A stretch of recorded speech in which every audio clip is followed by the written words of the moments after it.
Hey guys, today I'm going to talk about a little bit of a simple concept, but I think one that can spice up your playing a lot in a really fun, rewarding way. And that is a right hand pattern that I hear a lot of Crowe recordings. He plays this right hand pattern over a D chord in the melody most of the time. So the first time I heard this and like really kind of took note of it was in the Bluegrass Album Band recording of Blue Ridge Cabin Home.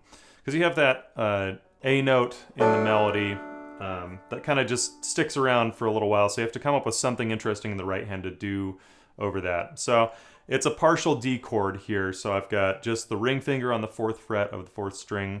I have my index finger on the 2nd fret of the 3rd string, right? So, and we're kind of playing around mostly on the 4th, 3rd, and 1st string here. So this is the pattern.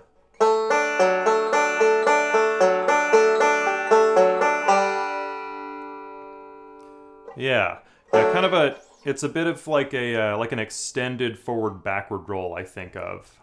Instead of just going up and back and resolving back to that G, we're going to extend that one more measure. So it's a 2-measure phrase instead of a 1-measure phrase. You're going to start on that 3rd string. And I like to start with my thumb on that. I think you can start either way. I want to say that most of the time your thumb can make it to that 3rd string in Blue Ridge Cabin Home in particular, but the thumb has a nice strong sound to it, and I think it suits this roll pretty well. It accents things nicely and naturally without having to overthink it. But so thumb on the 3rd string, and then you're going to play the 1st string open with your middle finger. And then you're going to go into a forward roll. So thumb comes to the 4th string after that.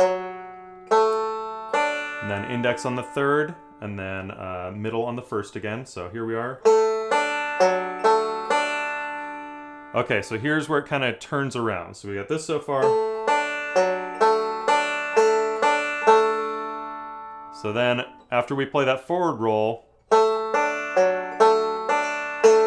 we're going to play thumb on the 3rd string again, and we're going into a backward roll here. Yeah, kind of a little confusing, but I'll slow it down here.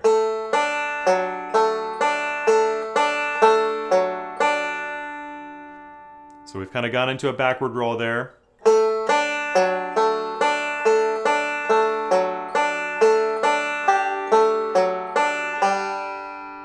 So after that backward roll, right? We're going to play 3rd string with our thumb again. So that's thumb on the 3rd string, middle finger on the 1st, thumb on the 5th, and then we're going to have index on the 3rd and thumb on the 4th. And then ending with our middle finger on that 1st string, right? And then we finally resolve back to G. So I'll play all of that really slow together. I know it's kind of a lot of words for what it is, but it makes sense once you start playing it. So.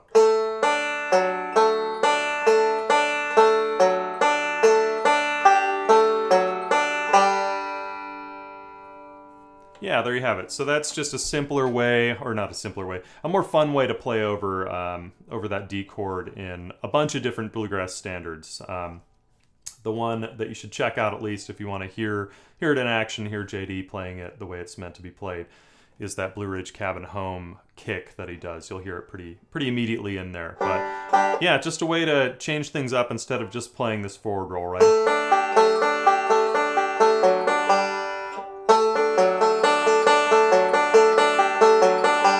Kind of sounds a little bit more like a drum solo that way.